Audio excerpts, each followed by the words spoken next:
Welcome, everyone, to Senate Education Committee today.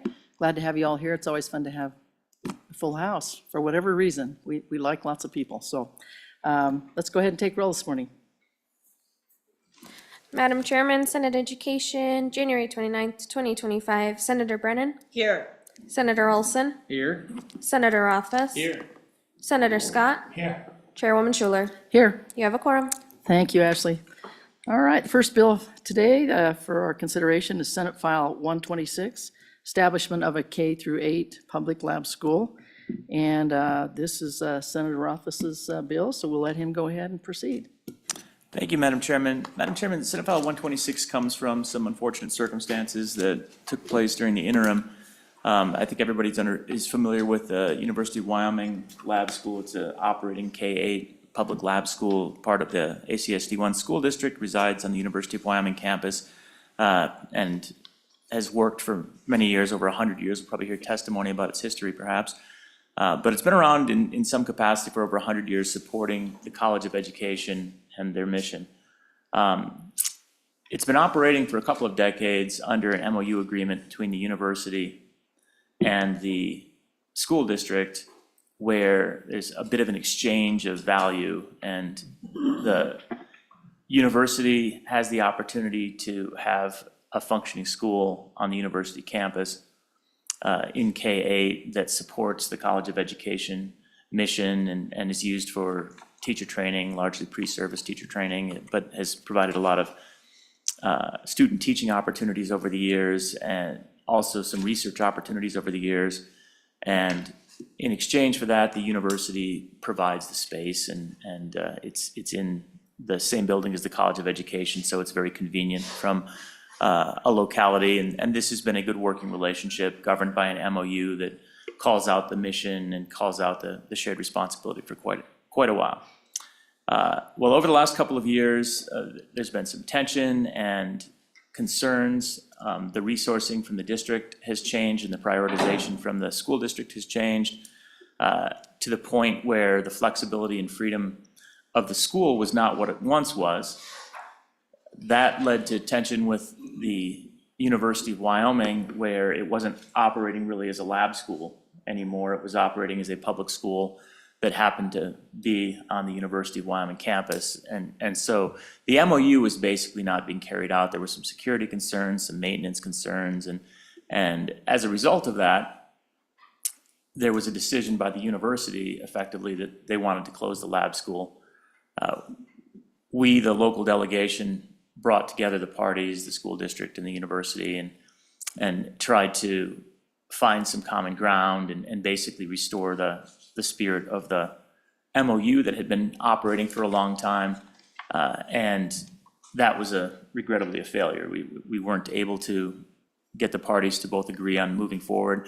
And in fact, the district was, at that point, I think, willing to continue the negotiation, try and find a way to move forward, and was supportive of a multi-year MOU, whereas the university made a rather unilateral decision that through the Board of Trustees that they were just going to end the lab school and closed it once and for all. So it was really a decision that ended up being made by the university unilaterally, and leads to the decision that, honestly, in our view as the Albany County delegation, this needs to be a legislative decision, whether we're closing the lab school. This is a state institution. We, this committee, are the elected officials that oversee education in the state. We oversee the university. And for the university to be closing an institution that has been essential for many years for the education of educators in the state, it seemed that was a bit of a rash decision by a board that really didn't provide or afford much public opportunity for engagement. They had a number of meetings that were in executive session for early discussions, and then they had one public meeting in Sheridan, not in Laramie, where they, in one meeting, decided that they would close the lab school. So that led to a lot of consternation, and thus this legislation.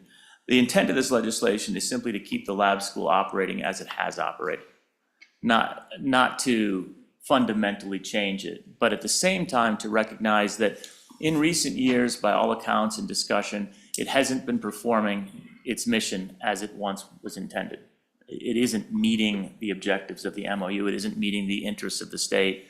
And so we actually have an opportunity here to make it more robust and recognize that not only is it a public school for the K-8 students, it has the mission of educator education through pre-service and student teaching opportunities, but also research, and then an opportunity to provide best practices out to the state of Wyoming in a way that it really hasn't done before, to communicate with the rest of the state and serve as really the state of Wyoming's university lab school. So this is an opportunity to really restore it to, I think, the greatness that it held a number of years ago. Certainly a decade ago, it was an exceptional school that met all of those interests. But over the last few years, its funding has declined, its freedom and flexibility has declined, and really its functionality has declined.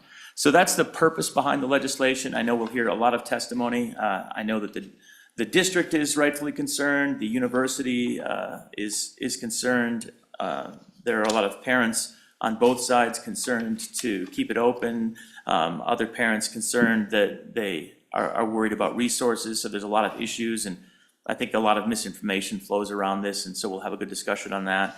But at that point, Madam Chairman, I'd be happy to walk through the bill pretty quickly and talk about how it does what it does. Please do.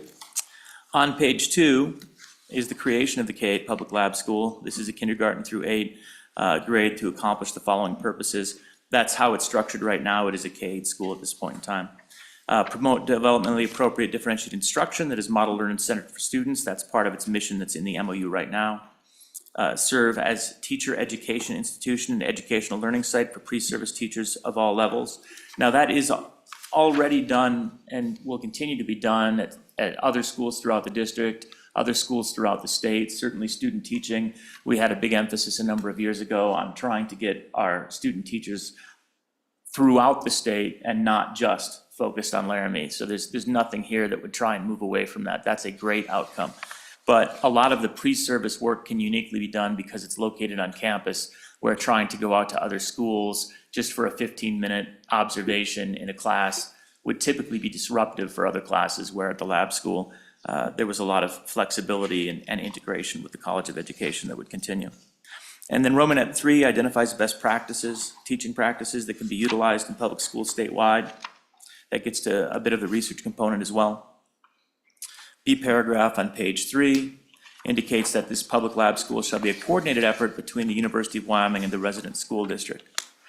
Now, there's some interest in the resident school district suggesting that, you know, if they don't want to engage in this process, they shouldn't have to. It should be only the University of Wyoming, which is certainly something to consider, but we can talk more about that there's a lot of convenience from the state's perspective and cost savings from the state perspective if we work with the local school district, as well as significant benefits to the students in the school if they're a part of the school district, rather than just being isolated to the university. So that partnership, I think, is essential for the success of the lab school.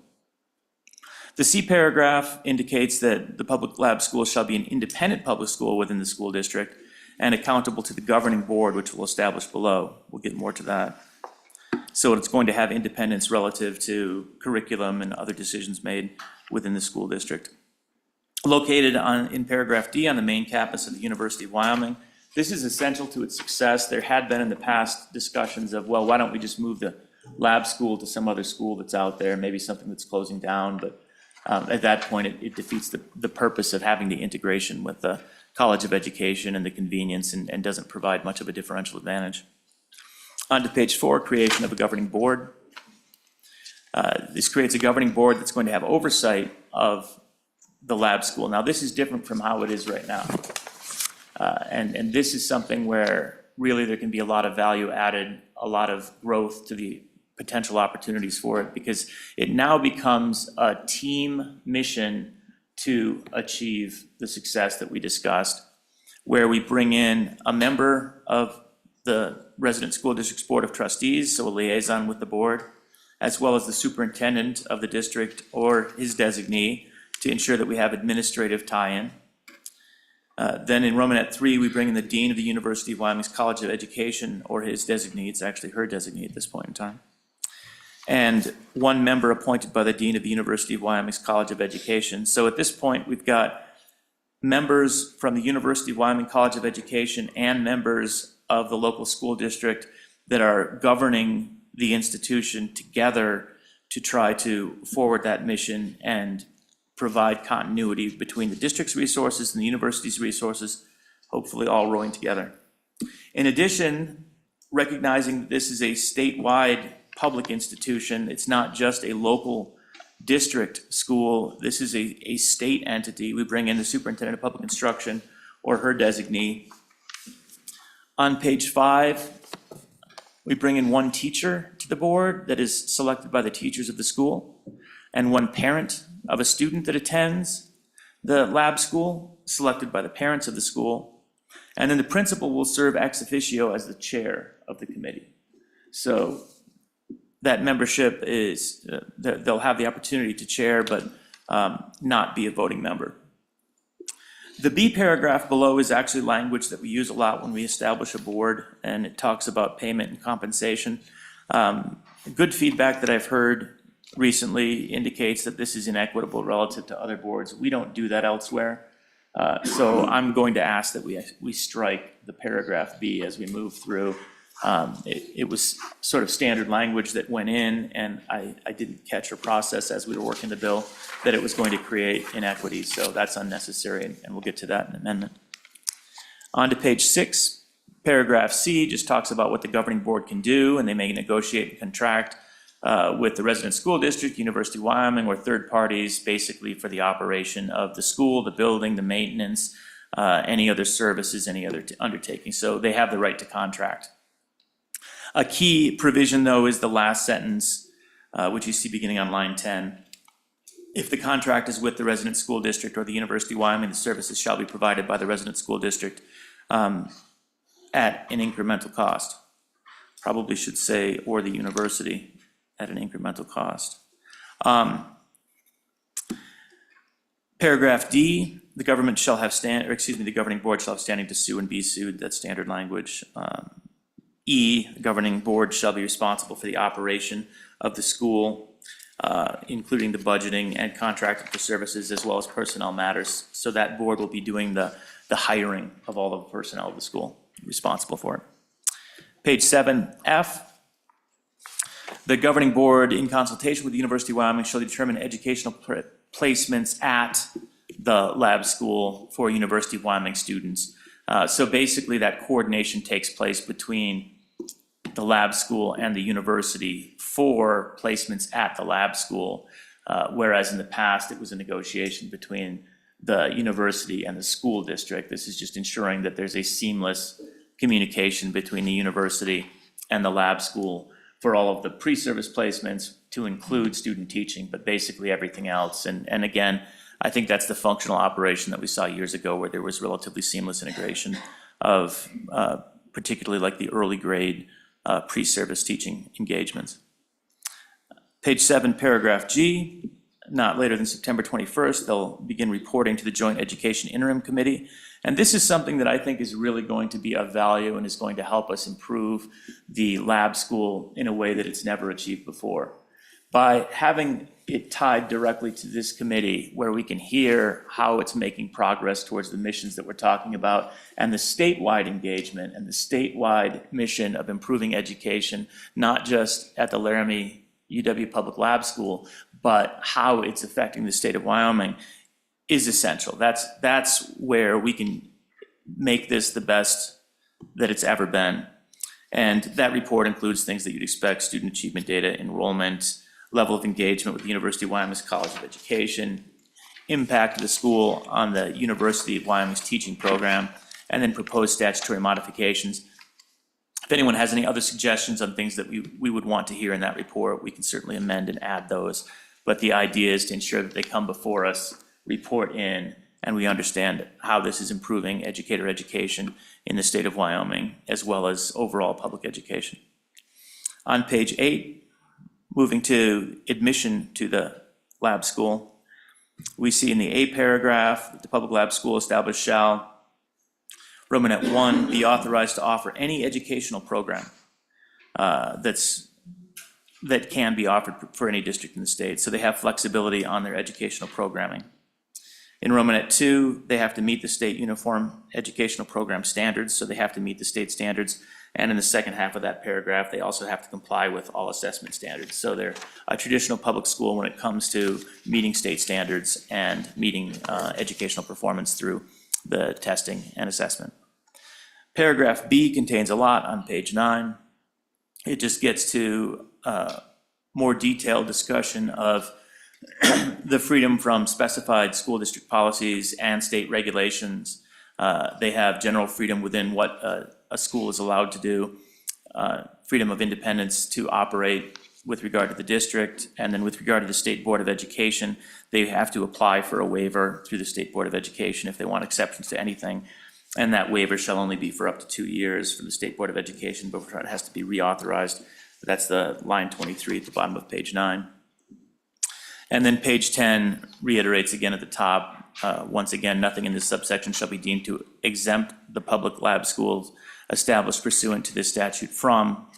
And then we see any civil rights, health, or safety requirements. Romanet 2, any assessment and accountability requirements. Romanet 3, public records and public meeting requirements under state law that would apply to public schools and their boards. Page 10, paragraph C. The school shall be open to all students residing within the resident school district to the extent that there is capacity. Capacity of the school shall be determined by the state construction department, established pursuant to statute, but in no event shall not exceed 200 students. That's a little bit of an awkward phrasing, but the double negative comes to the fact that the capacity needs to be calculated such that there's at least 200 students. And the idea there is that's how it has functionally operated in the past. And we don't want this to be a tiny little school that doesn't provide the functionality that it needs to. So it's a minimum opportunity of 200 students, but we can't compel student or parents to enroll.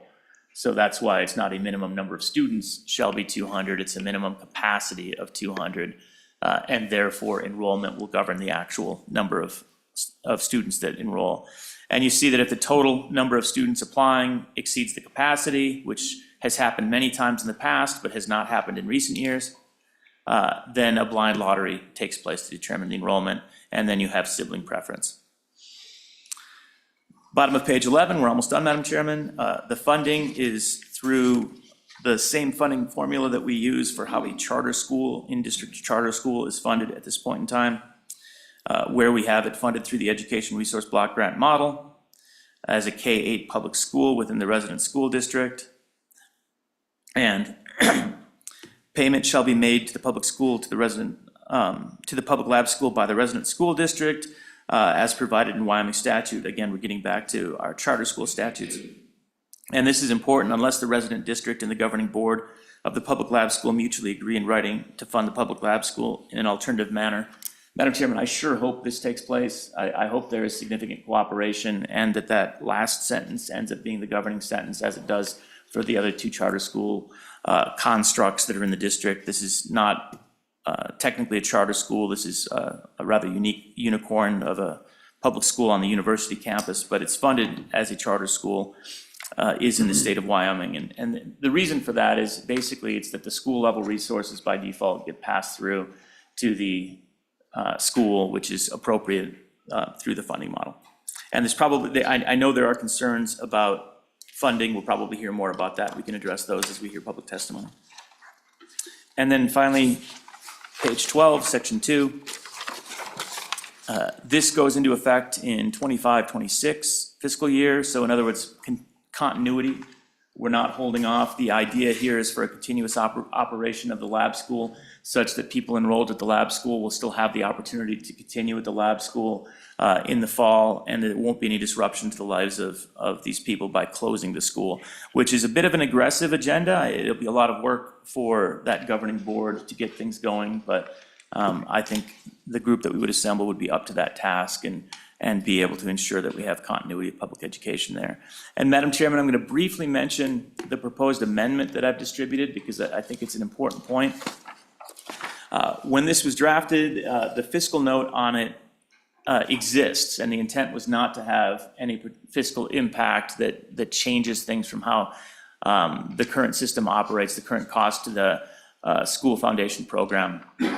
And the reason that there is a fiscal impact where there's an additional appropriation for the first couple of years is because as it's currently written, it's effectively a new school, even though it's a continuing school, right?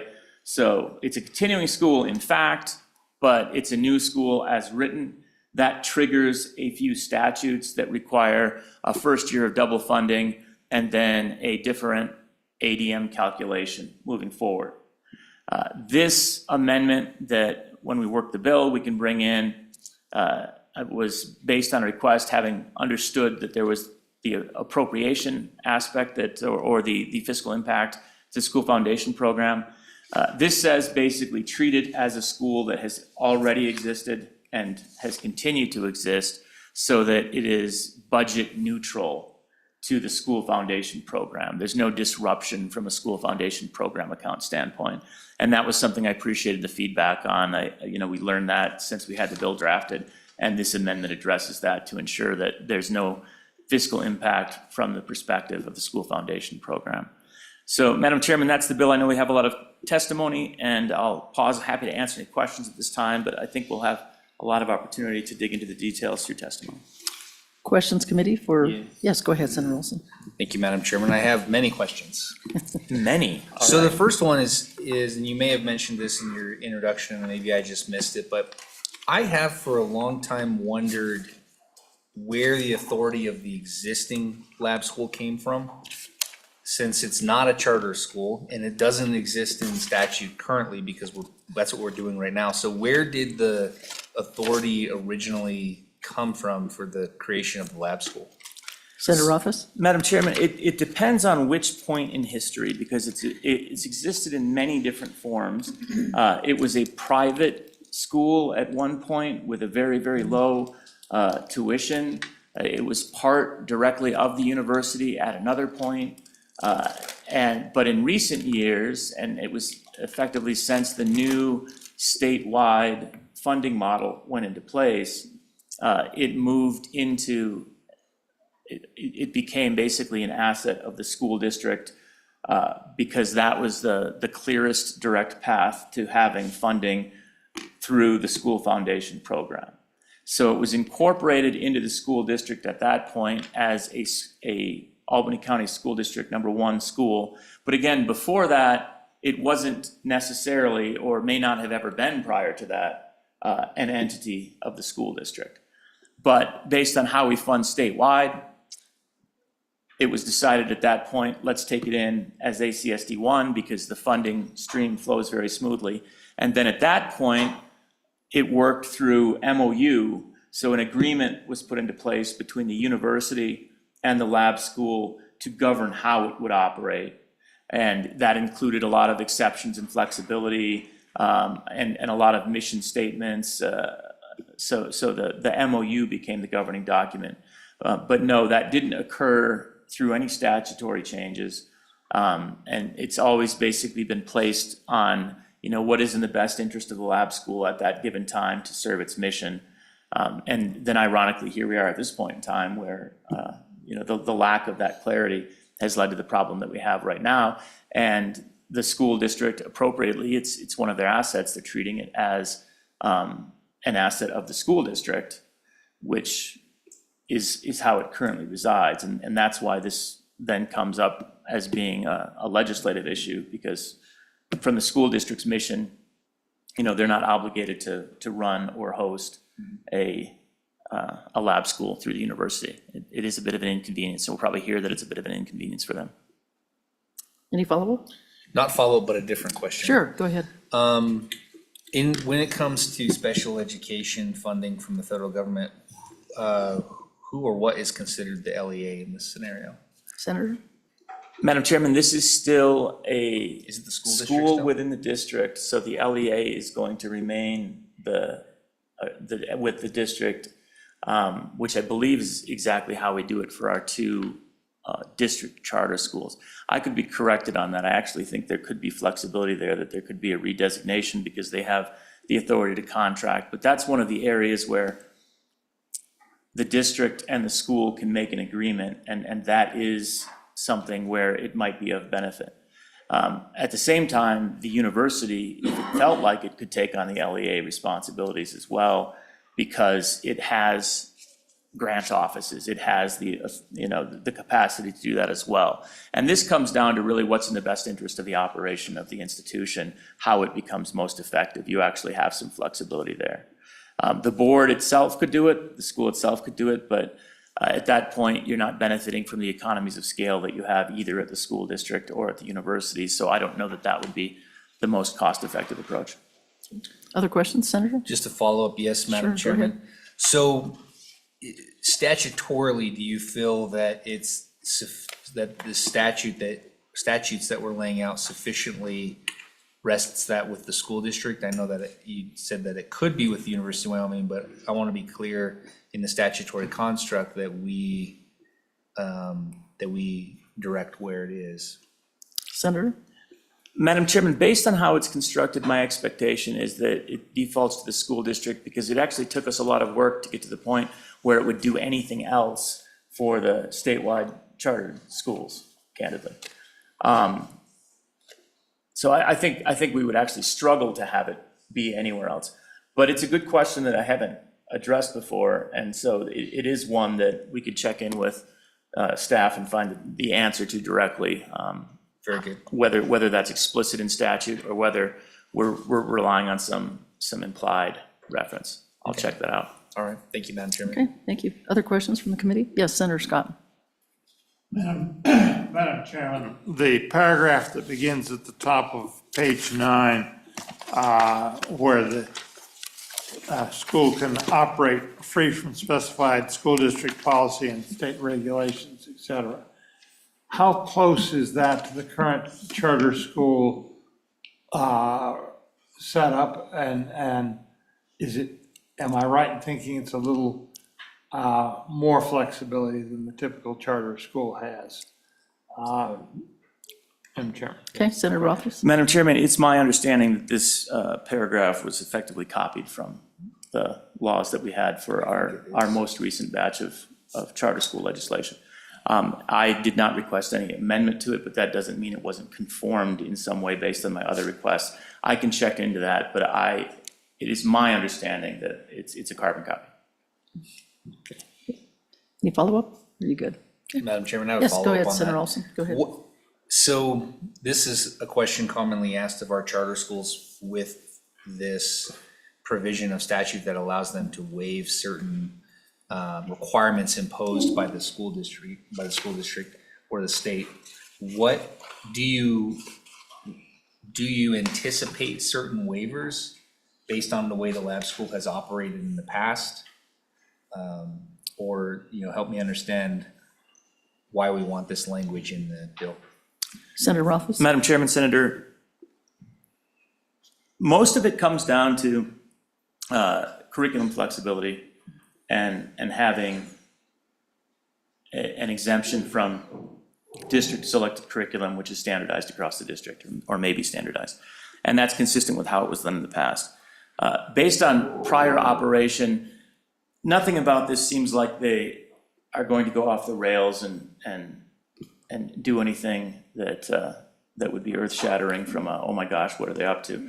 And part of that comes down to they still have to comport to the state standards and they still have to comport to the state assessment, which again is the same as we operate with the other public charter schools. And this is effectively consistent with how they've operated under the MOU when the MOU was being respected by both parties. Again, a decade ago, there was significant flexibility. So there are things like the lab school I know traditionally has used looping, which is where you have 2 grades together. So your first and second graders will be in the same classroom. And then they graduate, the next group comes in. So you have kind of this mentor peer relationship in place. And that's a deviation as an example where it's different from what most of the schools in the district do, but it's a practice that the lab schools use a long time, recognizing that there's a lot of research and support behind that being good developmentally for students, things along those lines where there's differences, but again, not going rogue by any stretch of the imagination. Questions, follow-up? Madam Go ahead, Chairman. Senator Ralston. Thank you. Yeah, so some of the common waivers that we think about are waivers to certifications of teachers and waiver on pay for teachers. Do you anticipate that the lab school will follow the school district's pay scale for its teachers? And does the lab school currently operate with any waivers on certification of teachers? Do you know? Does it plan to? Senator Rothfuss? Madam Chairman, on the pay side, I would expect them to operate an independent pay scale because they're allowed to. That doesn't mean they can't mirror the local pay, but they would have the flexibility to have an alternative. That would be a decision by that board based on whatever their interests are, and recognizing that the funding model obviously only pays so much. On the certification side for teachers, I guess I'd be very surprised if the lab school applied for anything. That part of what they emphasize is a master teacher model, and that's what you need for educator training of other educators. You need highly experienced teachers in the classroom and people that are working, oftentimes, working on or have already acquired their PhD through the College of Education. And these are the instructors that you want as the guides for the next generation of educators. So I don't expect, candidly, any exemption on or request on certification. I would expect them to be going kind of the other direction where they're providing a little bit of overkill on the qualifications and certifications. Other questions? Senator Scott? Madam Chairman, in recent years, what percent of the enrollment in the lab school has been children of University of Wyoming faculty or other University of Wyoming employees? Senator Rothfuss? Madam Chairman, I don't know that percentage. There certainly are. There's decent representation. There are a lot of folks that work on campus that do have their children at the lab school. I think we can probably find that out. We may have that available through public testimony. I know that that's understood, but I just don't know the numbers. So hopefully we have somebody that can answer that for the. Any other Senator. questions from the committee? I have just one, Senator Rothfuss. Where are we at with the MOU? What's the status of that right now? Can you answer that? Yeah, Madam Chairman, I should have mentioned that the MOU is set to expire as of the end of this school year. It might be a July 1st expiration, but basically with the end of this school year, the university has proclaimed that they will not negotiate any further MOU, and that from the university's perspective, it is a hard stop. There will be no more lab school. As I mentioned, the school district was trying to get at least a 2-year MOU negotiated to provide more time to work through how this might continue. But the university had no interest in engaging in that discussion. Thank you. Follow-up Any- or- yes, go follow-up, ahead. but I have another question. Sure, go ahead, Senator Rolls. Thank you, Madam Chairman. Senator Rothfuss, why create a special carve-out in statute for this school as opposed to going through the charter school process? Senator Rothfuss? Madam Chairman, we spent a lot of time talking about how best to structure this to achieve its mission. And having it effectively be a statutory obligation, this comes under the University of Wyoming statute as something that the University of Wyoming used to do. When you look at the history of it, that's the appropriate place. That's the appropriate authority that needs to, at the end of the day, be responsible for the existence of this entity. And it's very unique relative to a charter school. A charter school is going to be chartered by those that form it, and they'll have a common interest, and they will have the governance over it. As we've talked about, it might be in conjunction with a district, it might be statewide, but they have their own mission, they have their own governing body, and they have independence. This is different in that it's serving a state mission. That's the key for it to exist. It's serving a mission on behalf of, this committee and others for education and research, trying to ensure that we have that institution. We have other entities that we've created, School of Energy Resources, right? We create an entity at the University of Wyoming that has a mission, that has a governance board, and it has carried out that mission incredibly. Imagine where we would be right now without the School of Energy Resources. That was not the university, that was the legislature saying, we need this entity because we need education, excuse me, energy to advance in the state of Wyoming. We're going to take it seriously. We're going to have a governing board for it and move that vision forward for good reason. We've benefited incredibly from it. To us, in the Albany County delegation, when we were talking about this, that was more consistent with what we want here, where the lab school, it isn't intended to be governed. It's quite the opposite. The mission of a lab school is not to be governed by the school district and the university, right? It's to kind of do its own thing. So I'm not saying the state statutes couldn't somehow be used and contrived where we get together this team of people and we have them form it, but at the same time, we have, and this is regrettable, both of the key parties that we need to cooperate are going to come up here and say how much they hate the bill.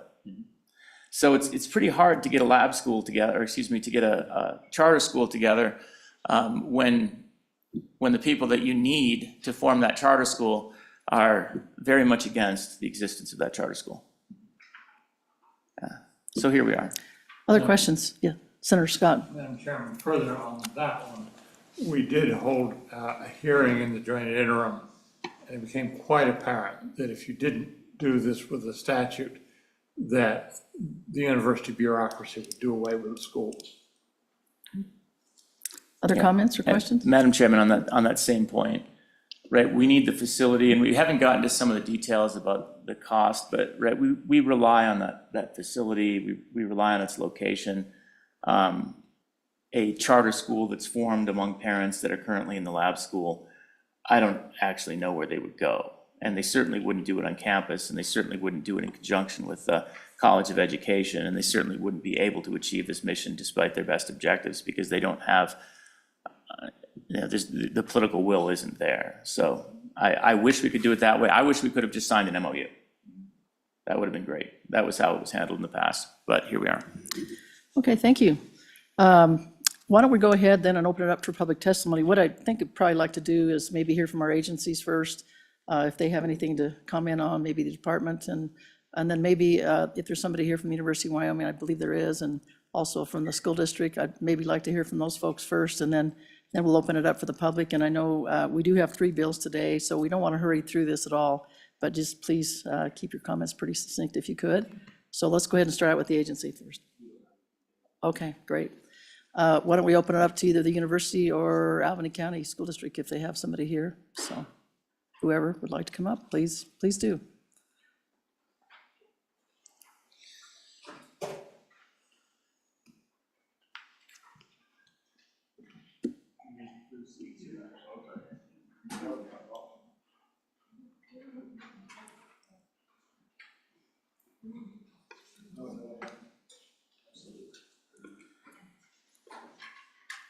Welcome, we're glad to have you here. Please introduce yourself as we go through. I don't know who's going to start first, but go ahead.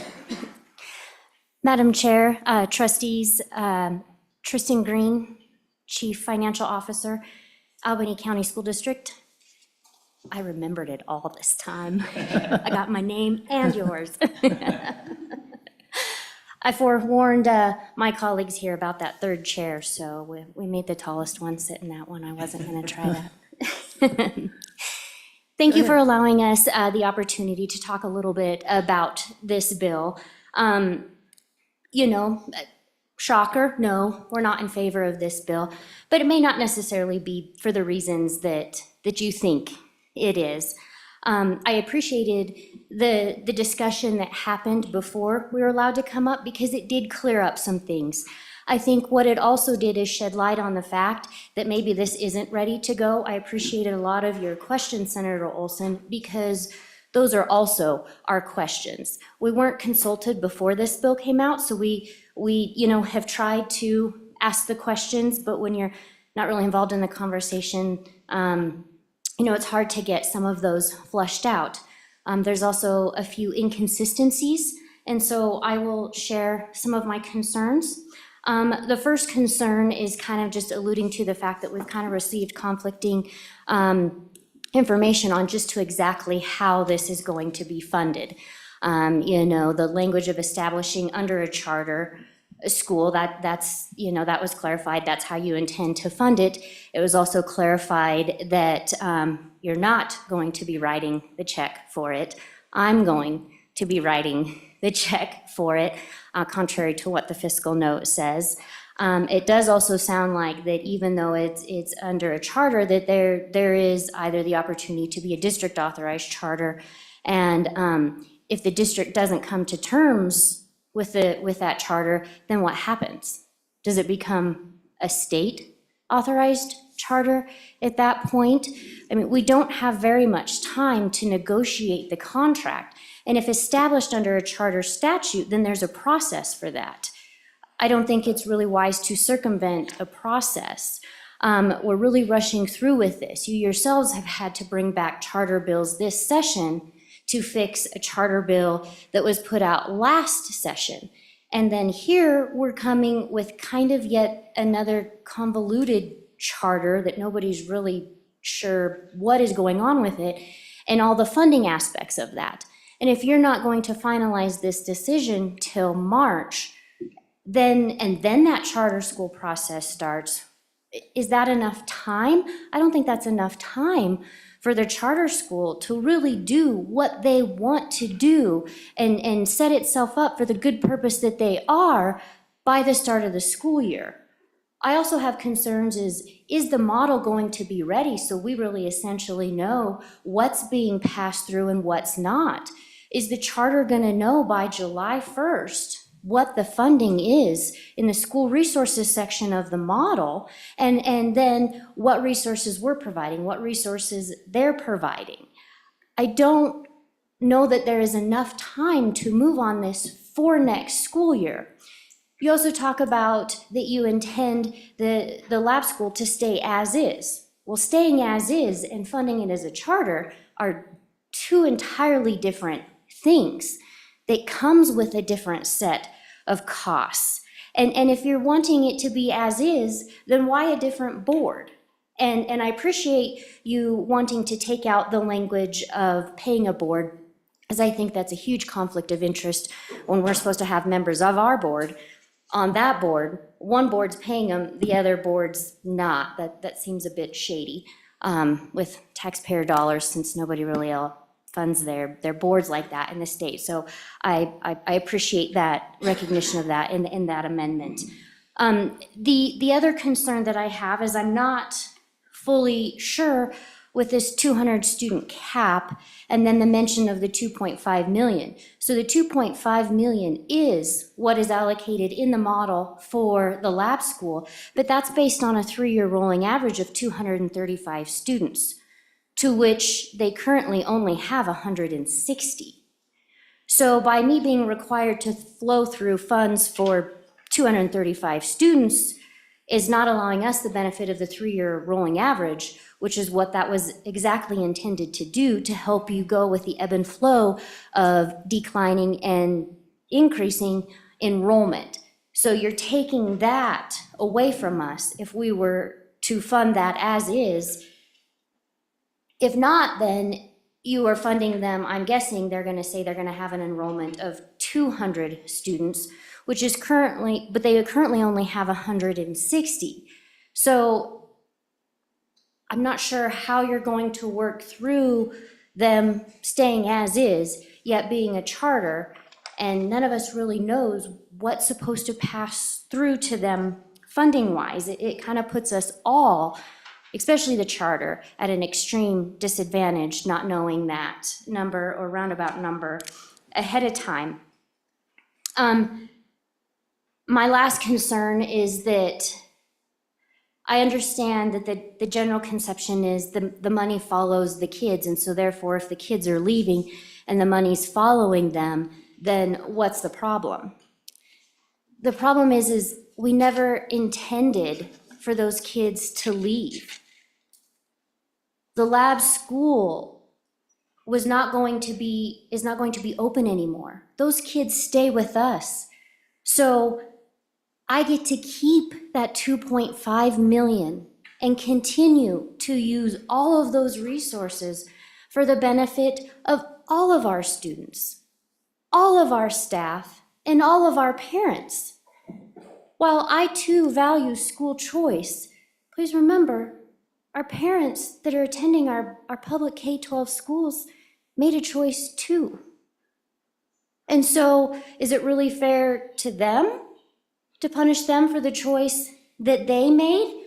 Because essentially, you are taking $2.5 million from our revenue and hurting the good things that we are intending to do and trying to do.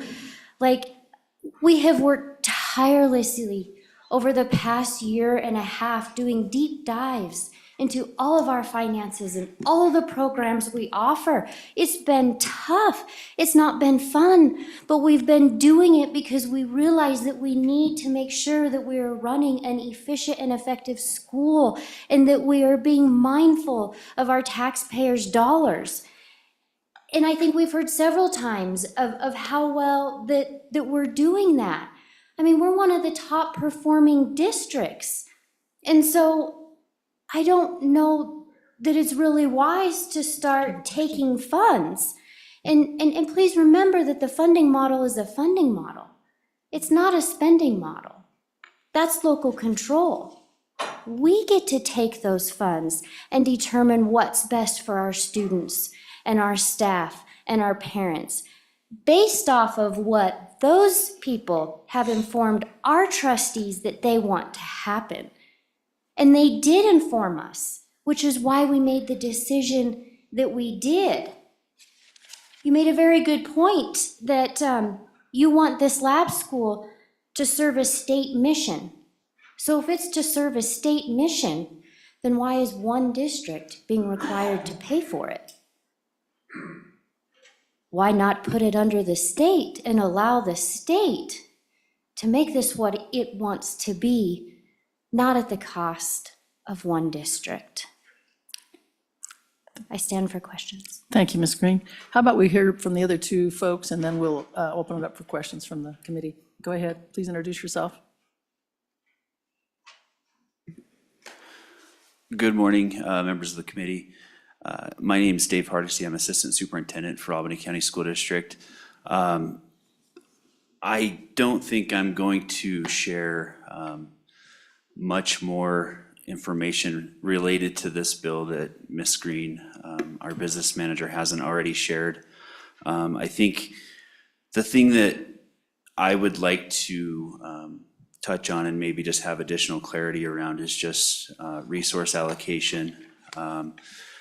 I heard during the description of the bill, Senator Rothfuss talking about maybe using those funds, having double pay for that 2.5 million, maybe a little more clarification about what that would look like. We do have concern about our plan as of, I believe it was our December board meeting, to make the very, very difficult decision to close the lab school and bring those students into our current schools. As we've also experienced declining enrollment, we do have the capacity to bring those students into our current existing schools, and what that might do to our current plans for providing raises and our current plans for increasing programming for all of the students in our school district.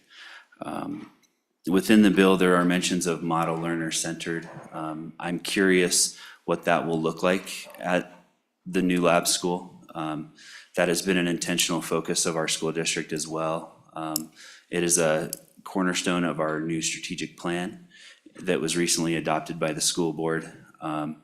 We are providing intentional professional development to our school leaders and our instructional facilitators. We've been doing that throughout this entire school year related to learner-centered systems and programming as we work to expand that sort of a system out to all of our students in our school district as what we view as a very important opportunity for all of our kids and all of our staff. I'm also curious about the state mission portion of this. I do believe that having an opportunity to expand best practice across the state especially in a state like Wyoming where geographically we're really big, but population-wise, you seem to know someone at every single gas station in every town that you stop at, provides a wonderful opportunity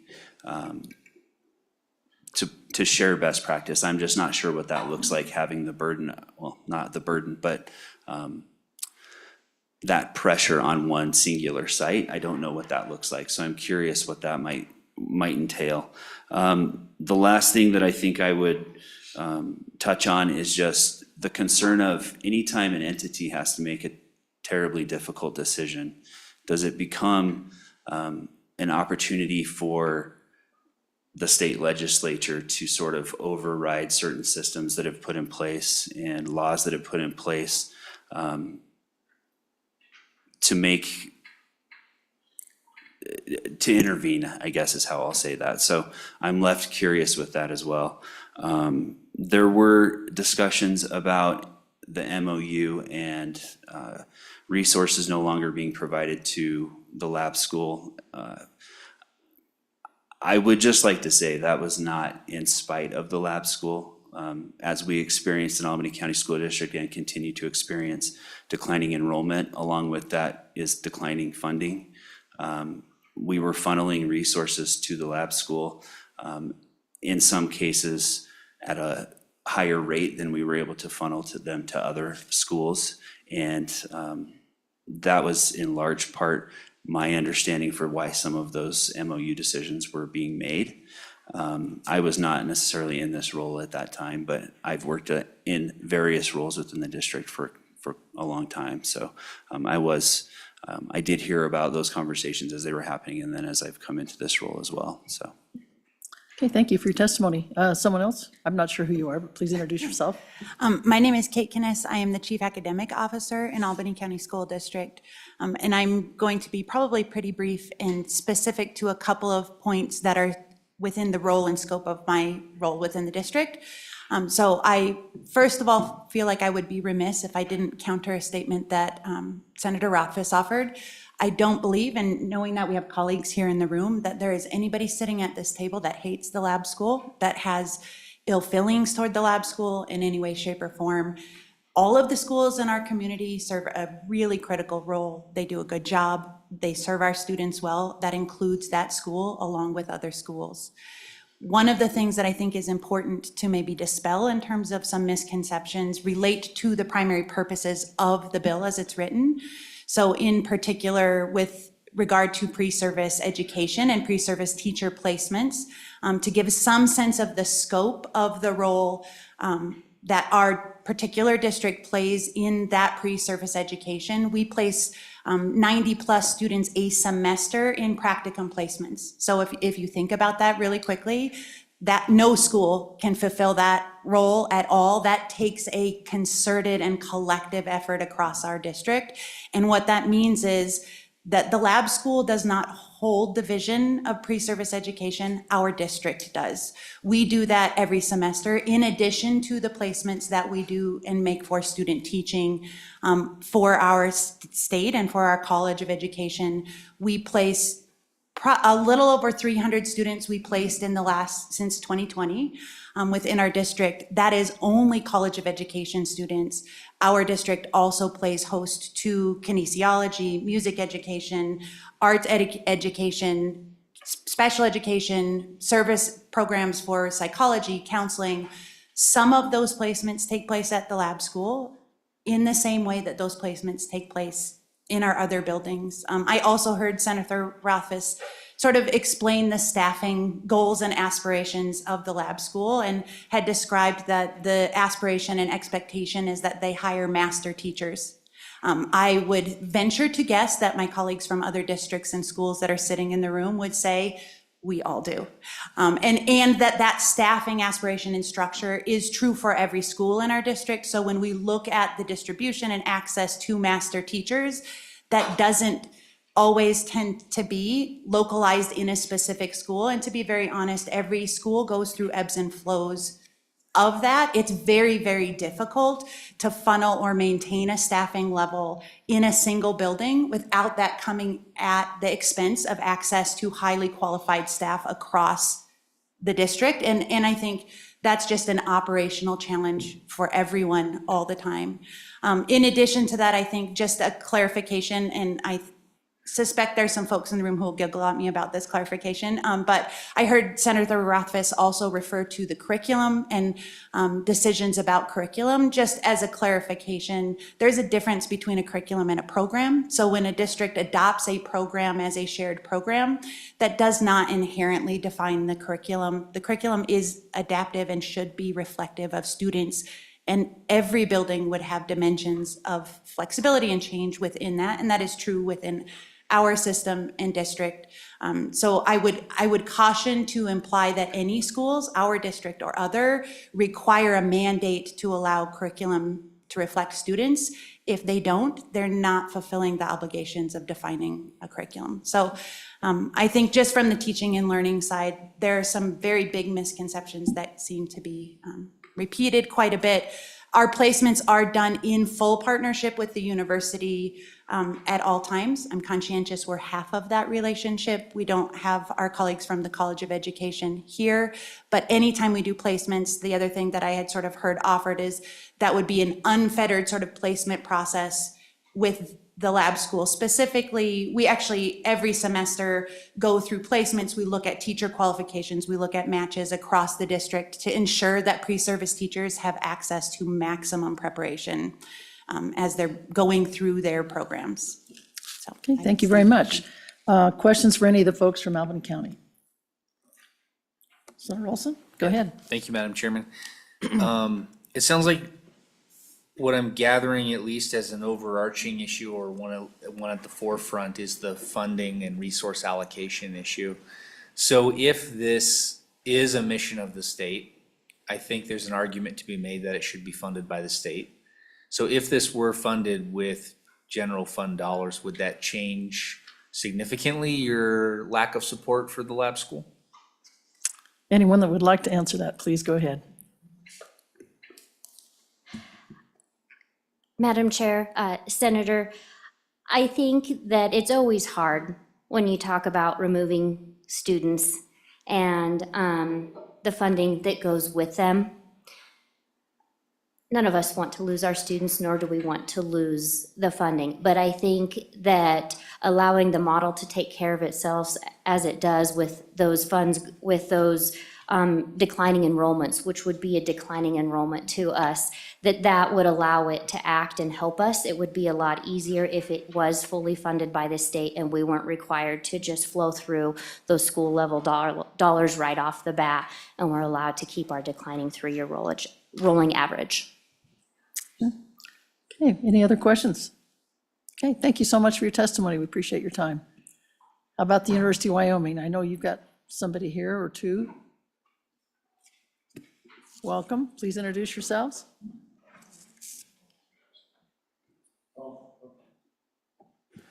Thank you, Madam Chair, members of the committee. My name's Nate Martin. I'm a trustee on the Albany County School Board. Speaking for myself, I do have some colleagues with me, though. Lots of people in our community were upset when the university decided to close the lab school. There popped up a whole Save the Lab School movement. And the school district, as Senator Rothfuss described, did try to save it. You know, we tried to approach the university. They have their reasons for not wanting to move forward. But in the intervening months, as the process continued, it became clear that whatever we did, whatever resulted, was not going to be the lab school anymore. You know, you can't save the lab school because you can't turn back the clock, either to before the university removed the school from campus or before, 10 years ago through the long history. To me, this is a Save the Lab School bill that wants to turn back the clock, but we live in a new world of education, so whatever we do, we have to look forward. To me, the biggest problem with this bill is that it was rushed. The timeline was as it was. We've got the school year closing, and certainly if the bill is approved, the process of rushing is going to continue with establishing a board between two parties that don't generally agree, so on and so forth. I've spoken with some I'm close with a few of the co-sponsors of this bill in the House, and they felt the bill coming out was a bit of a surprise in terms of the funding model, how it worked. I'm not speaking on their behalf, I'm just relating conversations, and even ones that deal with substantial amendments should it ever make it over to that chamber. I would ask you all that, we need to do something to address our teacher shortage, to train teachers, but we should take our time and do it right. I'm not confident that the lab school as it formally existed is the ideal way to train teachers in 2025.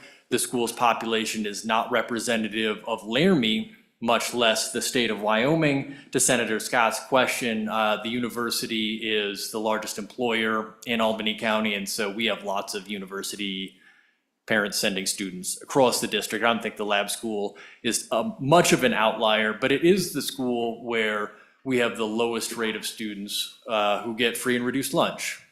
The students who don't attend the lab school are students whose parents, for whatever reason, are not actively engaged in advocating for their education. And those students exist in every other school, every other public school in Albany County, and every other public school in the state. We want, as Senator Roth said, to have teachers being trained in the schools throughout Wyoming. You get a higher level of placement in those communities if students go out to Chugwater or Cheyenne or Casper or wherever. And if you want freshmen and sophomore students from the College of Education to have classroom placements, they're welcome in ACSD1. Maybe I should be careful when I say that, but that's my understanding. And it's not disruptive to have student teachers come into class. Teachers are flexible, students are flexible. We were in a class the other day as a board just making a visit. The students barely knew we were there. The movement to save the lab school is an impassioned one full of really well-meaning people, and for good reason. The lab school is a place that was a very positive thing for our community. But I think that we need to move forward. I'm not convinced that this bill is the vehicle to get us moving forward. If there's interest in, further study or consideration or an interim topic, I'm certainly willing to participate in those conversations. But as you all at the legislature like to say, I'm not sure this is ready for prime time. And with that, I'd stand for any questions. Thank you, Mr. Barton. Any questions? Okay, thank you so much for your testimony. Welcome. Madam Chair, my name is Mike Smith with the University of Wyoming. Thank you for the opportunity. I'm going to apologize in advance for kind of the scattered way I'm going to go about this. I'm going to do my best to get it through this as quickly as I can and not repeat maybe some of the points being made. But maybe I'll start with a kind of an underlying theme from several folks that somehow this was the University of Wyoming making a rash decision. It was the University of Wyoming bureaucracy that doesn't want a lab school. It was the University of Wyoming that kicked the school out. It's nice to cherry pick the last result of some negotiations and a relationship and try to place blame, something that in the meeting over the interim and in all my conversations, we're trying very hard to avoid. This is in a way a family disagreement, and as evidenced by the numbers of that were provided by the district of our freshmen, sophomores, and juniors who get practical experience throughout all the schools in ACSD1. It's a great partnership. We work well. They support the college and the state by helping us train teachers. The point is, maybe we just realized through that negotiation process, we don't need the lab school, what was the lab school that has no longer operated as a lab school. We don't need that specific space to provide that function. We don't need that space to be innovative, to help the state address a shortage of teachers, to help the state look for new ways to teach. And so that's kind of what we discovered. And to the extent the university bureaucracy was to blame, maybe it was the right hand, this won't be a surprise, the right hand wasn't necessarily talking to the left hand. And we have our operations folks renegotiating this MOU, and their first offer was a straight up 5-year renewal to the district. And there were negotiations and discussions for 18 months. And that 5-year, in that process, the only thing the university requested was an emphasis that they have a say in the curriculum a little bit to see if this was still going to be a lab school and to address safety concerns. Over the years, there's been some safety concerns with some of the students brought into the lab school. And the university PD was not notified of certain threats. And so all we asked was, hey, it makes sense that our PD and our university personnel be made aware of that, and that we have a say in curriculum, and those were rejected. And what they wanted was, hey, ACSD gets all curriculum decisions, it's their choice, this is a school like any other, and that's the way they wanted to go. And when that came back, our operations guy finally said, well, wait a minute, let's go over to the College of Education and see what role this school's playing, because if we're gonna get into a big negotiation about this, we need to know where we stand. And the response was, as I said before, great place, great kids, great teachers, but not serving our educational function at this college like it may have a decade ago. And with that information, we went down the road and ended up where we were at the end. The question was, can we go to a 2-year? I can't speak for the trustees as far as what their decision-making was, but at some point, why generate something that's not working or providing that benefit? We're tasked with providing excellence, and this wasn't contributing to the piece of it at the College of Education, and so we felt it was time to move on.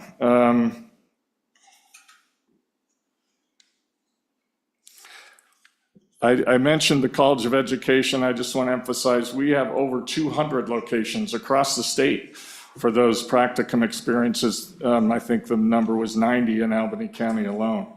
I mentioned the RIDE initiative, the Trustees Education Initiative as efforts going on.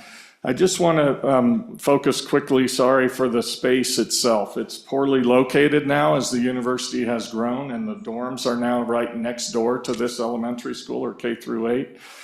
So that's increasing safety concerns, and we need dollars to address those safety concerns. In 2019, the Mercer study, one place I thought it said 20 million. I thought the number was a little higher, maybe 28 million was the estimate to get this school where it would need to be for space and security concerns. And so, you know, we assume with inflation that 2019 number may be closer to 40 million. There's a lot of work that has to be done. The university has done some work. We've spent 5 million or so in the last years, but one thing the bill doesn't make clear is how those costs will be split out. I just want to note that the university has provided janitorial service, the university has provided library services at no cost to the district. The district received money through their allocation for regular maintenance that did not find its way either into the building or to the university as reimbursement for any of that. So you know, if this bill moves forward, I think it's important to try to address some of that. I have some current concerns on page 6, just to outline one concern with language on those lines 10 through 13. I think I heard Senator Rothfuss, Madam Chair, mention there probably should have been or University of Wyoming added in that. And so maybe that addresses my concern. When I was first reading that, it didn't make sense to me that it was requiring that we utilize district services for things like janitorial or fixing a window or those things. Obviously, we'd like our personnel to be in charge of our buildings as far as doing the work in the way that is consistent across campus with the way we do things. So, but if there are some changes coming, great, that would address that. Not sure what happens in page 6 when the MOU is permissive. If there can't be an agreement between this board and the university or the district, that's a question I had. I think I'll just leave it there and close. You know, I love the Albany County School District. I'm a product of that school district. My mom was a principal in Laramie for many years. I think it served me well. The two elementary schools that I went to and the high school I graduated from are either no longer being used as educational facilities or been repurposed. As we've seen here in my kids' elementary school here in Cheyenne, is going away, right? These are emotional things, and I know we're fighting a little bit against nostalgia, and I understand it. But I hope you'll focus on the fact that in the end, what this became was a tenant-landlord dispute, and both the tenant and landlord have come to the realization that it's time to move on. And I hope you'll honor that decision. Thank you. Questions for Mr. Smith? I have just one. I assume and again, you should never assume anything, but the upper floors, are they being used by the university or any other part of the building being used by the university? Madam Chair, that's a great question, and I haven't toured it in a while, but the university space adjoins, and Senator Rothfuss has probably been in there a lot more recently than I have, ma'am, but it's not above and below situation. It's more a shared hallway between the dean's spaces and the school. And so it's more adjoining is how I would describe it, not stacked on top of. Okay, thank you so much. All right, any other questions for Mr. Smith? Thank you. I know we're really kind of running close on time. If we could just maybe go a couple, 2 or 3 minutes. How many people still want to testify? Just out if you put a hands up. Okay, 1, 2, 3. All right, let's just try to keep it to 2 or 3 minutes. Let's fill up all the seats and away we go. Please introduce yourselves and tell us what you want us to know on this bill. Hello, Madam Chair and Senators. My name is Emily Siegel-Stanton. I'm a member of the Board of Trustees at ACSD1. I want to state that I'm representing my own personal views and not representing the board as a whole. Thank you so much for this time, and I'm going to try to read my notes so that I don't expand upon everything I think. But I did want to say, Senator Rothfuss, I do disagree. I don't hate this bill. I think it's really well intended. I think everybody in this room is on the same team for education and for kids. And there are some questions about how we go about things. And I do have some concerns with elements of the bill and the way that it would play in the district. I represent teachers, I represent community members, I represent kids, I represent a lot of constituents in Albany County. So I'm going to share these thoughts for those constituents. I've always known that the lab school provided a unique opportunity to students in ACSD, and I went to all of the listening sessions to hear directly from the community about how the lab school was meeting educational needs of their students. There are educators and community members here in this room that I greatly admire and care about considerably. I've heard wonderful things about the education there, so it's with grief in my heart that I provide this testimony and ask this committee to vote no on this bill today. We're living in a new era regarding both education funding and demographics in our population. Senator Rothfuss talked about how the lab school operated 10 years ago. I think it's imperative to note that school funding has declined and stalled significantly since that time. I've sat on the board while employees saw an effective pay cut because costs of health insurance were rising and the ECA did not. We are now looking at a drastic cut to the proposed ECA this year amidst inflation of operating costs in our schools, including energy expenses and supplies, much as we're all feeling in our own households. I disagree that we have a shortage of teachers in this state. I think we have a shortage of talented educators who will work for stagnant wages.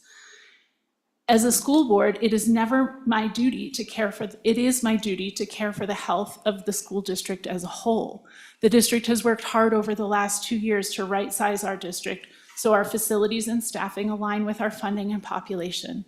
Unless we want our teachers to live on fixed incomes in an inflation economy, we need to consolidate our resources to be able to give teachers a raise and provide a stable working environment where they're not always wondering when the next reduction in force will come.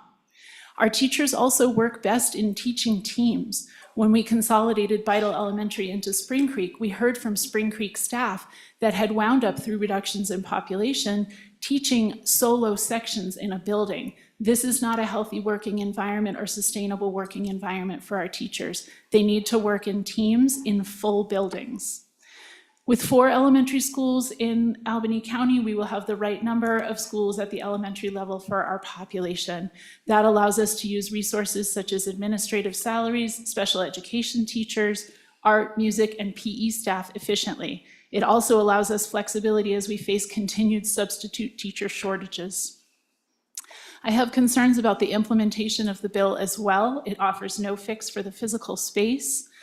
We looked in 2020 at a cost-effective remedy for that building, but SFD doesn't want to pay for buildings that UW owns, and UW doesn't want to pay for improvements to a space used by the school district. I'm going to skip some things that have already been commented on.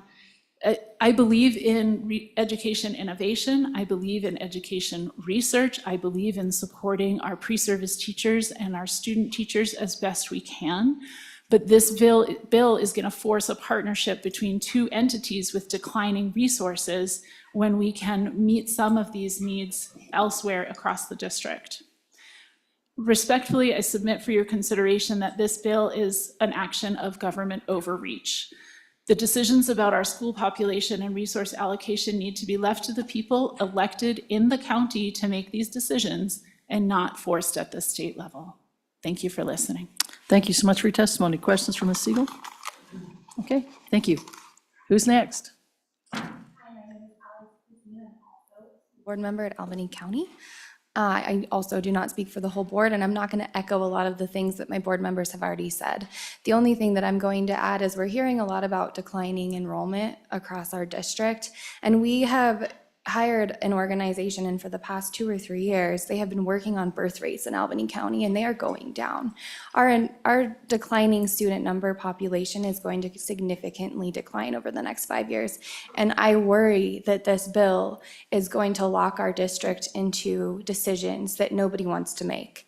Closing schools has been one of the hardest decisions I've made as a board member. I did not make it lightly, and I do not want to see this happen again. So I ask you to think about the long-term effects and the health of our district so that we as a community can make the best decisions with the resources that we have and knowing the community the way that we do. Thank you. Okay, questions for Ms. Christine? Okay, thank you. Who's next? Please introduce yourself.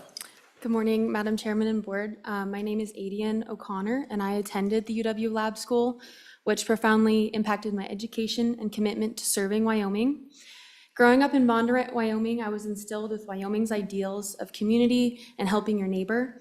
And leaving my one-room schoolhouse and moving to Laramie was difficult, but the lab school provided an environment of compassionate educators, UW student teachers, and peers, offering opportunities I wouldn't have had elsewhere. The lab school's learner-centered model, focusing on civic engagement and participation in American freedom, was very transformative for me. As a middle schooler, I learned civics by actively participating in a Project Citizen project to secure funding and a new building for the Laramie Head Start preschool. I led a group, meeting with bank executives, city officials, and Head Start administrators to present our proposal, all within the UW Lab School's guidance. Through the school's ties abroad, my peers and I traveled to Croatia to present our projects at the International Youth Leadership Summit. We represented aspiring young American leaders from Wyoming, which was a truly unique experience. And the UW student teachers were instrumental in helping us complete our presentations, learning from international students and navigating the challenges of international travel. And the UW Lab School was pivotal in providing me the honor of representing my state and country on a global scale, and has equipped me for similar opportunities in my life. The Lab School strengthened my commitment to service by guiding my participation in the Wyoming Congressional Award as well. With their support, I completed over 400 hours of community service, spoke at the Wyoming Congressional Award ceremony, and traveled to Washington, D.C. to represent Wyoming as I received my Gold Congressional Medal. The inquiry-based and interdisciplinary education I received from the Lab School inspired me to also pursue my college degree from the place that had intellectually raised me. And I graduated summa cum laude from the University of Wyoming with a degree in physiology. And my passion for service was fostered by both my Wyoming upbringing and by the philosophy of the UW Lab School, and has led me into now the WWAMI Medical Education Program. I was not the child of UW faculty member. I entered the lottery like everyone else. And contrary to the concerns that the lab school does not provide significant educational results for both students and student educators, I do humbly believe that I do represent the excellence that the UW Lab School can produce. So I urge you to support this bill in hopes that future students can benefit from the UW Lab School's emphasis on service and Wyoming civic engagement, preparing the next generation for success in this state. Thank you. Thank you so much for your testimony. Any questions for Ms. O'Connor? Okay, thank you. Who's next? All right, good morning, Madam Chairman and Board. My name is Marla Scher. I'm a former teacher of the lab school. When I started college in UW in 1998, I was headed towards a nursing degree. During my second semester, I had a chance to complete an apprenticeship in a K-1 classroom at the lab school, and I loved it. I finished up the semester. My Mrs. Moran, the teacher of the classroom, mentioned she thought I'd be a great teacher, so I switched my major to elementary education. I knew it was the right path for me. I don't know if it was after observing and interacting with children. I don't know if it was by luck or design, but later I was placed as a student teacher in the same K-1 classroom at the UW Lab School, and I had an amazing experience. I learned how important it was to teach the whole child. I saw play-based and project-based learning in action and working beautifully daily. I dreamed of coming back one day to be a teacher at that lab school and the place that was so transformational in my own education. After graduation, I took a teaching position in a small Wyoming town for 2 years, and it was a great experience. But when I received a call from the lab school in the spring of 2006 offering me an interview for the K-1 job, I knew I had to jump on it. I was hired, and for many years it was my dream job.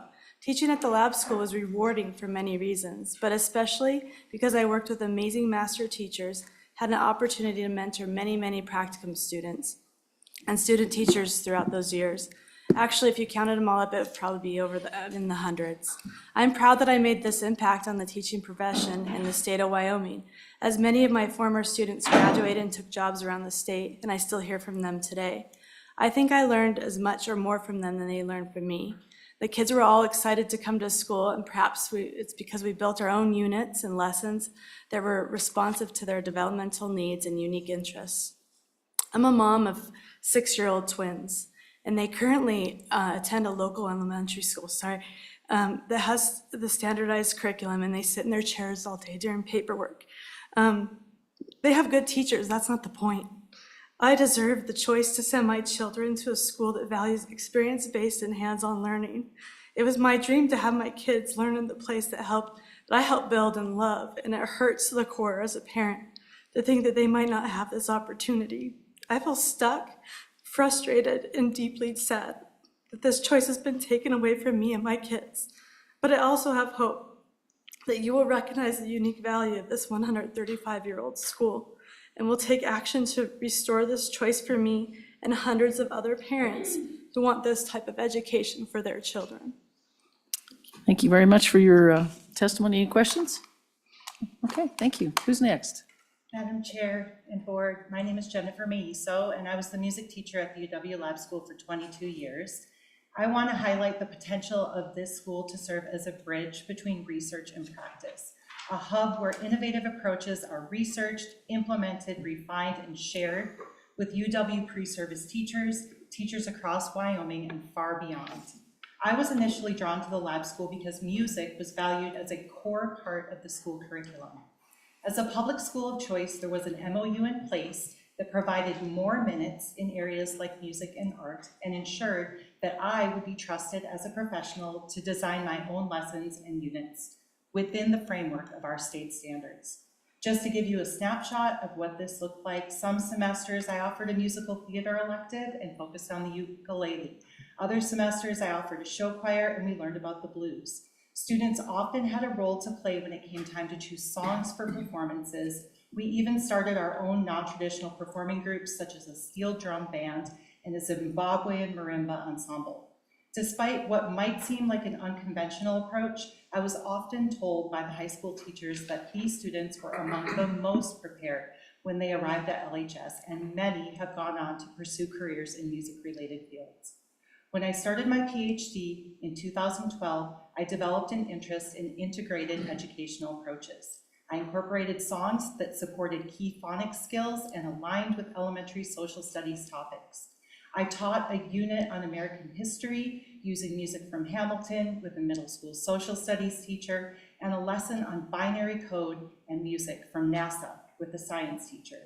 As a teacher at Lab, I published journal articles and a book, and have given presentations and workshops on topics like music and social studies integration and the benefits of K through 8th grade school musicals.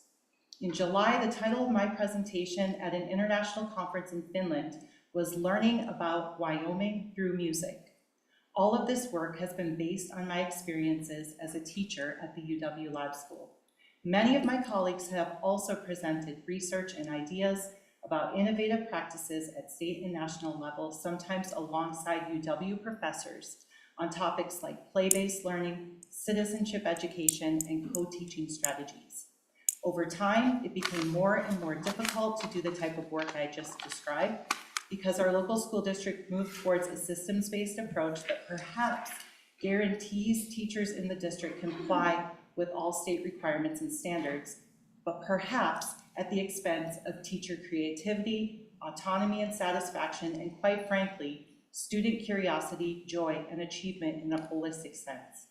Technically, I guess they did have the right to dismantle our curriculum beginning several years ago by forcing certain programs and taking over our schedule, eliminating cross-curricular integration blocks, a core tenet of our curriculum, even though these actions made it nearly impossible for us to fulfill our dual mission to serve the interests of the local public school district and a university teacher education program. In December, the board voted to close the ACSD1 iteration of the school, a shadow of the place that it was just 3 short years ago. However, they should not have the right to decide the fate of the school itself, a uniquely Wyoming institution that has always adapted and evolved based on the needs of our state and the people who call it home, especially considering it has only been a part of ACSD1 for 25 years, a relatively short chapter in the school's 135-year-old history. Even if UW college students can visit ACSD1 classrooms during the first few years of their degree program before practicum and student teaching, which I argue is still incredibly important, even in today's educational system. It will be infrequently, and they will observe one carefully delivered program that represents just one of many valid educational approaches. I believe that the teachers of tomorrow need frequent and authentic opportunities to interact directly with students during the first 3 years of their undergraduate program, and this used to happen all the time at the Lab School. These student teachers need exposure to many different models and philosophies and opportunities to develop and critically reflect on their own beliefs about teaching and learning. They need to write and teach their own Standards Alliance lessons and work side by side with master teacher researchers who study and implement the latest educational trends, model a wide variety of strategies, implement a wide variety of resources and different programs, and perhaps most importantly, have a deep desire to share their knowledge and experiences with the next generation of educators. For these reasons and many others, Wyoming needs a laboratory school, and I urge you to vote yes on this bill. Thank you. Thank you for your testimony. Any questions? All right. Are you the last of the group? If you could still just maybe keep it fairly short, we appreciate it. Thanks so much. Introduce yourself. Madam Chairman, Board, I am Meredith McLaughlin, and I have taught at the Lab School since 2001. We are at an unprecedented time of change, which makes the University of Wyoming Laboratory School more necessary than perhaps at any other point in its existence. And I would like to thank the sponsors of SF 126 for this renewed opportunity to live the school's name, the University of Wyoming Laboratory School. I want to start with how the school was always intended to be part of the university. And absolutely, while are excellent opportunities for student teachers all around the state and in Albany County School District, this is not a case of limited or less hands-on learning to prepare student teachers is better. The more opportunities we can give student teachers to have practicum experiences, the better. I taught social studies methods for the University of Wyoming Laboratory School a few years ago. I integrated practicum hours into my course, and I feel it is necessary to share some comments from students in the evaluation of that course. First thing, very helpful, please keep this on the syllabus. 2, that practicum section was the single most helpful class I've taken at the University of Wyoming. This is how it needs to be if you want effective teachers. Without this section of this class, I can't say the University of Wyoming had done much to help me to be an effective teacher rather than teach me about education terms that never helped me in the classroom. I can't stress this enough. This needs to be part of this class, or else the University of Wyoming is doing nothing but teaching educational research and not actual teaching. And a third student says, one of the biggest problems with the UW education program was that we do not get to spend enough time in the classroom. Someone can lecture to me all they want, but the best way for me to actually learn is by either doing or observing. This takes logistics to place student teachers in Albany County School District or any school. There is a process and a bureaucracy before those students can be placed that as a laboratory school, we could bypass due to our proximity right in their building. It happened like so many wonderful things happen in Wyoming through a conversation, maybe at a gas station, often just in the hallway. So for over 100 years, this experiential learning was possible by having the school on the university's campus. In 2020-2021, Albany County School District did not take any student teachers due to COVID. They also shuttered their doors for part of the year. We stayed open full time. We had practicum students in our building all through that year. Why? Because we had the freedom to innovate and work outside of boxes. This is what the state of Wyoming needs, a school that can remain flexible and innovative, and with the purpose of not just serving a group of parents in Casper or in Sheridan, but the entire state. I know every day when I walked into my classroom that my job was to service the children first and the student teachers as well, and the state of Wyoming as part of that. That is what I felt my duty was. So, Wyoming, that's next. And while ACSD was a gracious host of this school from 1999 until the leadership change in 2022, it is now time to recenter this school in its land-grant institution so that it can be utilized to serve the state and not just one district. Laboratory. This legislative cycle is exploring new ideas related to how schools are accountable to parents and their communities, how they prepare teachers. This school has a century-long history of thinking outside of boxes. And while I applaud ACSD for considering learner-centered education, we've been doing it for over 100 years. We have experience trying out new ideas, and we have the capacity to do this and be responsive to families and their communities in ways that are standard-aligned, rigorous, and most importantly, joyful for teachers and students. It is important to note that 80% of the master teachers at Lab School left when it lost its laboratory vision. Teachers around the state of Wyoming are leaving not because of wages. Not because of wages. We're leaving because of the lack of opportunity to be creative, autonomous professionals who connect with families. That's why we're leaving. I am currently on professional leave working on my doctorate. This afternoon, I will meet with 4 homeschooled children in the archive because they need to feel like they have educators who are responsive to how they need to learn, and I could no longer do that with the way things are being structured by Albany County School District at the Lab School. So school, I believe every child in the state of Wyoming deserves a school home. And the reality is that the laboratory school was a school home for many homeschooled families, and more families will actually choose to exit Albany County School District if they're not provided a place where they can feel heard and valued and listened to. So we have an opportunity by considering the school as a charter to configure it again as a model school, which was its intention. The representation on the proposed governing board can help guarantee that this model serves the state and its citizens. We've spent a lot of time looking at the governing board's Hatfield and McCoy relationship with the ACSD and UW, but I would like you to look at the other people who are proposed to be on that board. They serve that flag behind you. They serve the state of Wyoming, and I'm very interested in a future, not the past, not a Save the Lab School scenario, but a future lab school that can do just that.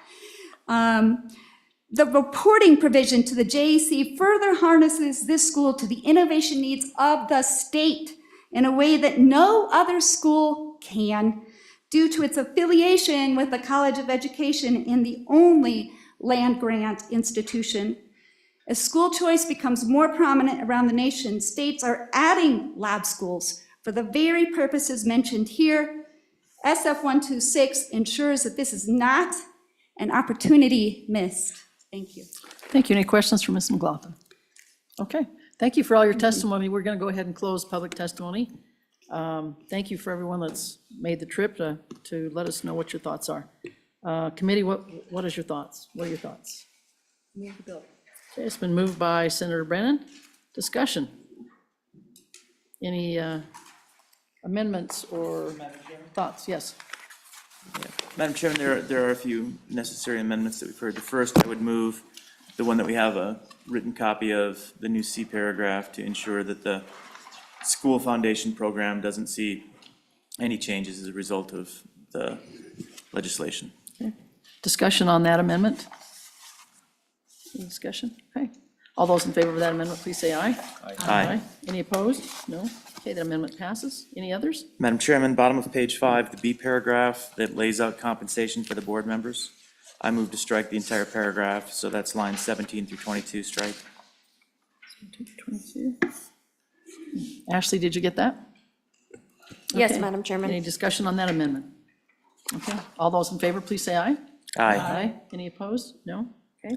Madam Chairman, on Anything page else? 6, line 13, after the resident school district, insert "or the University of Wyoming," so that it reads the resident school district or the University of Wyoming at an incremental cost.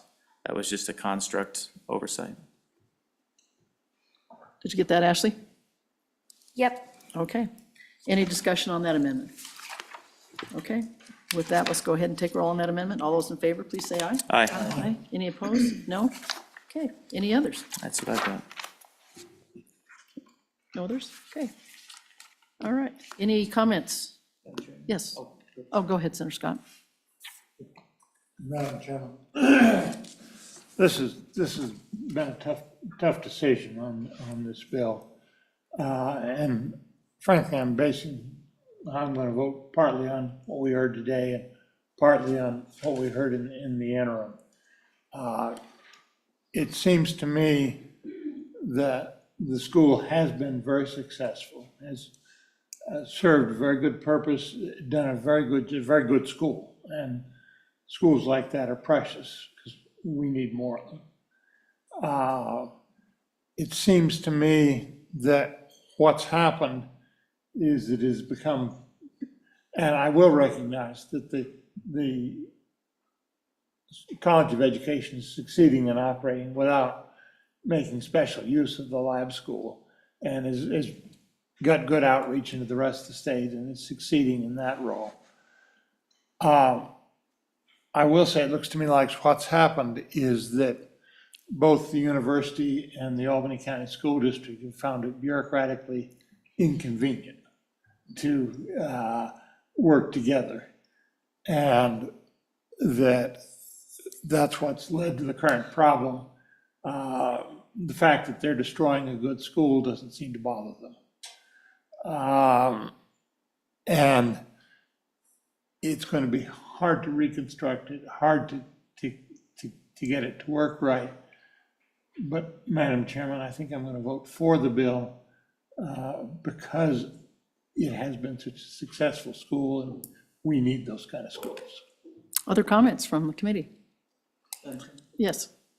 Just Go ahead, to- Senator Rothfuss. Just to address a couple of the concerns raised, because I think it's important to provide a little bit of feedback. The idea of not having enough time to do this and that this was hurried and not ready for prime time, the legislation provides a lot of flexibility for how it gets built and does certainly require a pretty quick timeline by the board that's put together. But imagine the alternative where we wait and we study it. The lab school closes.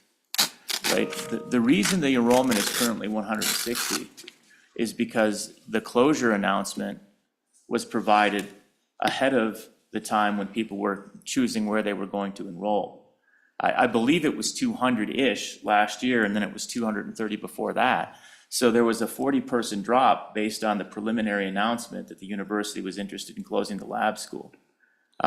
If you close it down entirely, recreating it will be expensive. Then we need appropriations. Then we need startup appropriations. Then we need to figure out how to utilize it. So it's a challenge. It would always be nice if we had more time, but it's unrealistic to provide more time and still have the continuity that's required. The concept of taking $2.5 million from the district, I think it's a little misleading. We spend about $2.5 million on the lab school. That's about what the School Foundation program allocates, right? When you look at the history, and I've got the history of the funding of the lab school relative to the appropriations provided by the legislature as a little document here.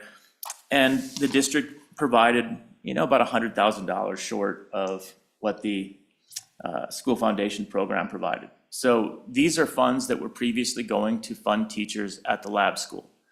What will happen in the future? These funds will go to fund teachers at the lab school. It's not a taking, it's not diminishing the capacity of the district. The challenges the district had before will continue. It'll continue with or without the legislation. All of those challenges exist because of the realities of teacher salaries, classroom ratios, and the funding model. We'll have recalibration. Hopefully we'll be able to address some of that. But the reality is that this shift wouldn't change anything. What would change something is if we removed it completely from the district and made it entirely university. Then the $1,000 or so per ADM that goes to the school district for administration would go with the school instead of going to the school district, and that actually would cost the district money. So the clearest way to have a loss to the district would actually be to isolate and separate these instead of it being a partnership, having it only a university responsibility.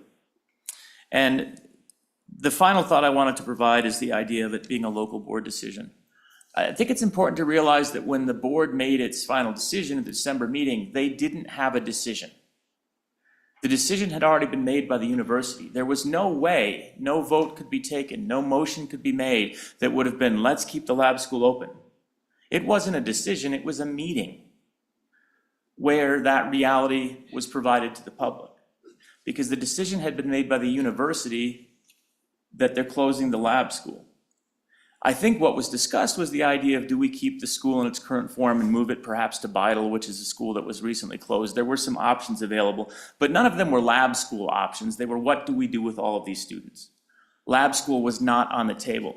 And this points to why it's not a local control decision, because that board does not have the authority to keep the lab school open. No action they can take, no decision they could make as a board could keep the lab school open. It was a decision made by an appointed board of trustees of the University of Wyoming because it is a statewide institution. And it's our obligation to provide oversight to that. I appreciate the good senator's thoughts on the fact that as we're looking to the state's interest, we want to keep the precious opportunity open, and the testimony points to that. So on and for the bill, I appreciate all of the testimony. I appreciate all of the concerns that are provided. They're genuine, legitimate concerns, but I think as we're looking at this from the perspective of the state of Wyoming and the Joint Education Committee, this is in the best interest of the people of the state of Wyoming. Thank you, Senator. Again, I'm I'm kind of torn on this one. I actually signed on to this as a co-sponsor. I went to the University of Wyoming, and I obviously had some good experiences in the lab school. I actually went back and listened to the Education Committee, because I wasn't on the Education Committee last year, listened to their testimony, listened to the folks today, and also I got some interesting phone calls and emails on this. Normally, I think I was headed down the path of saying yes, but I've considered a lot what you've talked about today as far as declining enrollment, and I think that's what puts me over the edge with voting against this bill, because I do think the local school boards really do need to make that decision based on capacity issues, and if they have declining enrollment, and this school is special. I agree with everything that's been said today, but I think I'll vote against it just for that reason, so thank you. Let's go ahead and take roll. Oh, Senator Olson. Yeah, Go ahead. I'll be, Comments. thank you, Madam Chairman. I'll be brief. I'm going to vote against this bill as well, which it's been a difficult decision for me to get to that place because I very much am a proponent of school choice and parental empowerment in deciding where to send their kids. The problem is I want that choice to be available to parents in Albany County. The problem is the construct itself. There are two entities that do not want the school, and this bill tells those two entities you will have the school. And so I just don't, if you don't have buy-in from the entities that are involved, I don't see it working. So I think until all of the players are ready to play the game, I just don't think it's gonna work. So that'll be my vote, Madam Thank you. Chairman. Any other comments? Okay, let's go ahead and take roll call. Madam Chairman, on Senate File 126, establishment of a K-8 public lab school, Senator Brennan. Aye. Senator Olson. No, Senator Rothfuss. Aye. Senator Scott. Chairwoman Schuler. No. 3 aye, 2 no. Okay, that bill is passed. Senator Rothfuss, I assume you'll carry that on the floor, and best wishes. Thanks, everyone, for showing up. I know the good Senator Dockstader is here, and Senator Driscoll. I don't think we can get to either one of these bills, but unless you think, we've got 10 minutes. Senator. Oh, so it's, yeah. Is it a 5-minute bill? Driscoll's or Dockstader's? Which one? Driscoll's? Okay, let's do it. Yours is 4 minutes? Well, do you guys want to do rock, paper, scissors? All right, let's go ahead and take on Senator Driscoll's. He says he can do it in 5 minutes. Let's see if he can. Okay.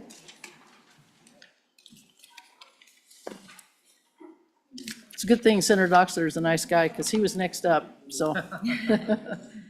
All right.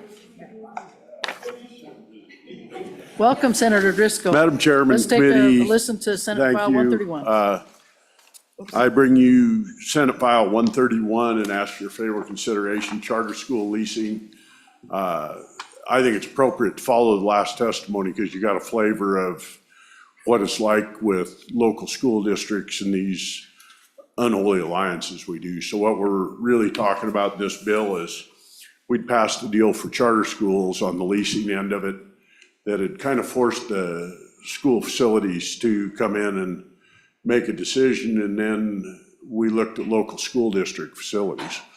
And what we found out was there may be empty buildings that are available, but the districts may not want to allow them to be used, and it leaves charters in a really bad place, because under law, when you look at it, it says the construction department determines their adequate available space in the district. One of the requirements is there.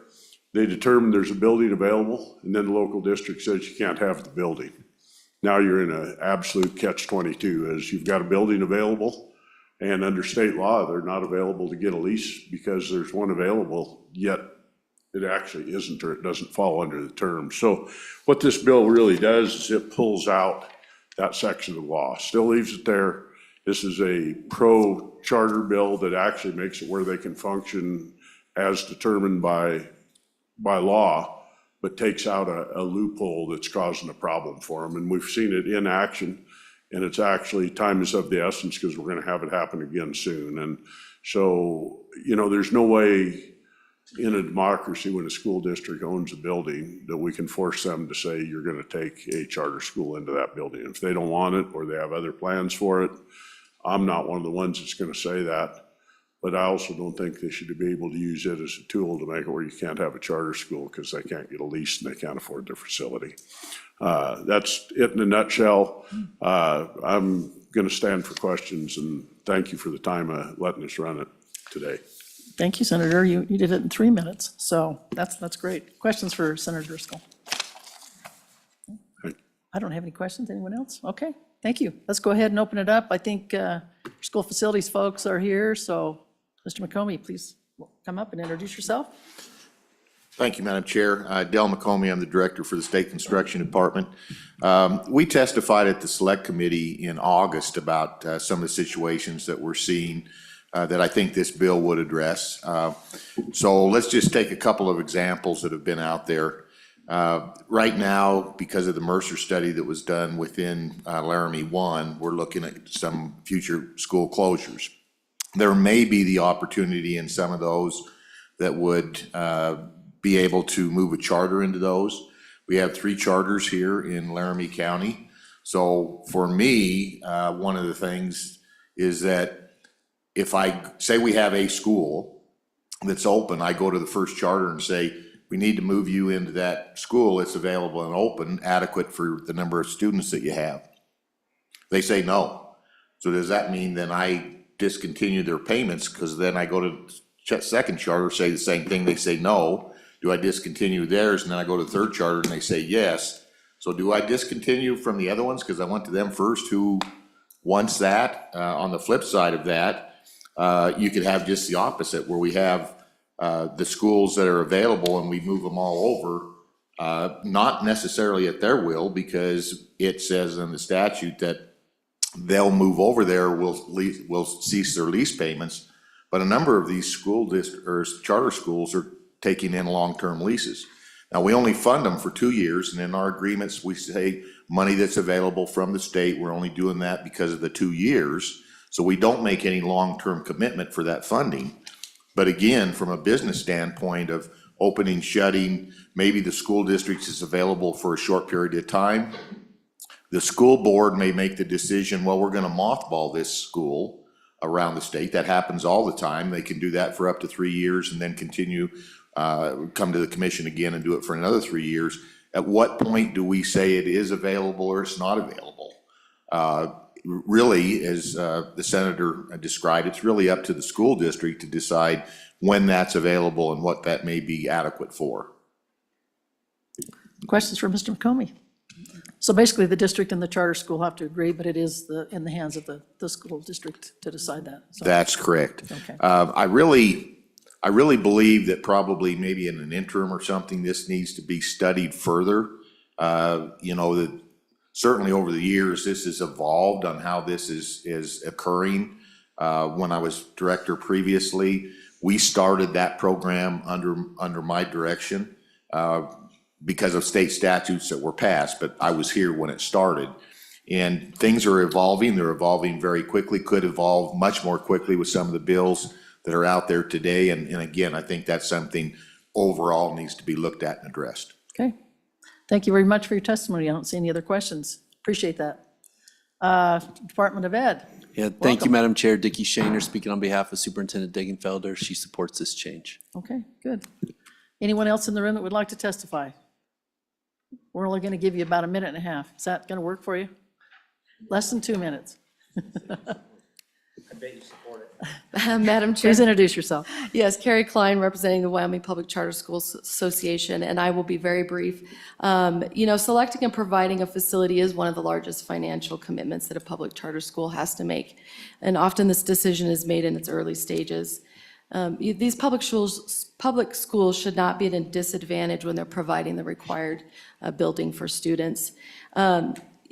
We always encourage the option of using a district facility if it's available, but there's always the uncertainty that could not be provided. So we do agree with the director that a study of all these statutes regarding facilities and how charter schools are contemplated within them needs to be looked at. So we're supportive of that and would like to participate in anything that this body moves forward in looking at those. But we do ask that while we are looking for a long-term solution, that you do support this bill and remove the existing uncertainties that can become a burden on schools and potentially as early as this fall. So, thank you all. Any Okay, questions? thank you. Any questions for Ms. Klein? All right.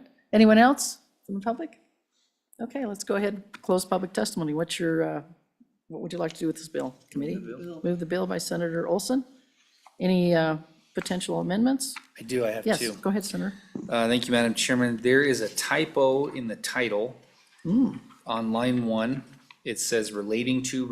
Oh, I just noticed So that's that. easy. I would move to strike one of the relating tos.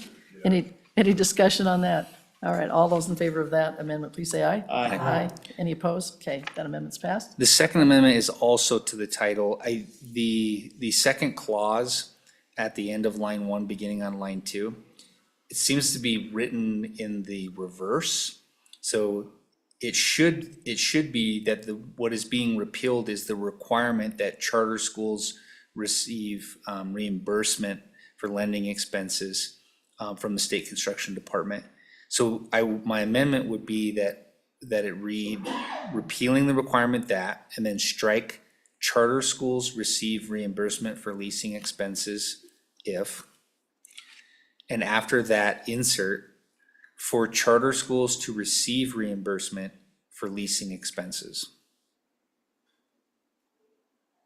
So the total sentence would read, repealing the requirement that charter schools to receive reimbursement for leasing expenses, the state construction department determines if the state, sorry, the if should stay in there. Yeah, if's got That was it. just a penciling Okay, error. no worries. If the state construction department determines there are no existing adequate educational facilities within the school district. Okay.